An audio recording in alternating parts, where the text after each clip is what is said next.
So today we're going to answer the question, what is Wayground? It's one I've been getting a lot, and Wayground is just a new incarnation of the program Quizizz.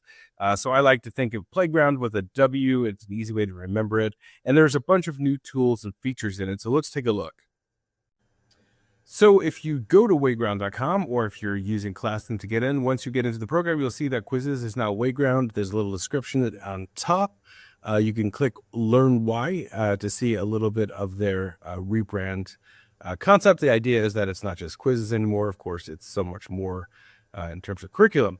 But for teachers that have used it, let me just show you some new things here. So all of the AI tools are now in Wayground AI. So things that we have used to create resources, things like worksheets, question banks, documents, YouTube videos, websites, articles that are online are all on top. You could also just use a topic or a prompt to actually create something with AI. And they have a new AI toolkit for teachers. You could also download the Chrome extension here. And there's a link to get the Wayground certification for AI. So that's handy. In accommodations, this is, in my opinion, the strongest piece of Wayground.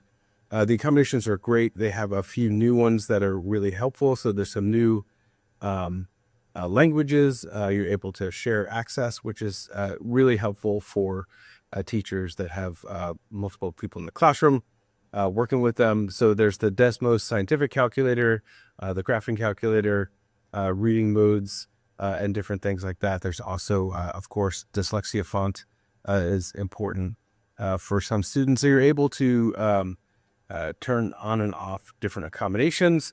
And there's lots of things available. I also like that you could preview the accommodations as well. So on the homepage, you will see it looks fairly similar. It's not going to be too different for people. But they do have interactive videos. This is one thing that I think is a little bit underutilized. It's a lot like Edpuzzle. So, they have a Wayground library of their videos. You could also upload anything from YouTube and then add these to lessons or assessments. And then, of course, reading passages. This is something that also doesn't seem to get used quite as much as it should. So this is, if you're doing a reading passage with students, you could pull up a file or document. You could also create one with AI. So this is fairly handy. I know that you might be a little suspect creating something like this, but you go ahead and make sure that this is clicked on, use sources. That's going to be a really big difference. So it's going to show you the sources that it's pulling from. So I'm going to do the Galapagos. We'll do it for ninth grade, and then it will generate the passage in English. So you could have specific keywords that you're looking for and things like that. I'm doing it very generally. And then, what are you specifically looking for in terms of, we'll say, like climate and ecosystems and geological features, and it will generate you a passage. So what's nice is that it will give you all of the different sources that it's pulling from. So it's not just random, and you could trust some of the text in a way that you might not with a typical AI tool. So here is the reading passage. You'll notice that it actually gives you exactly where it's pulling from. So this is just 4 paragraphs. And then again, if I wanted to, I could add my own sources, add additional things on your own questions. And when you're adding questions, again, one of the strengths of this tool is that there's so many different question types. Things like hotspot, I could add an image where you're clicking on parts of the image, drop downs, categorization, drag and drops, match, reorder, polls, drawing is a favorite, of course, of mine, audio response, word cloud, things like that.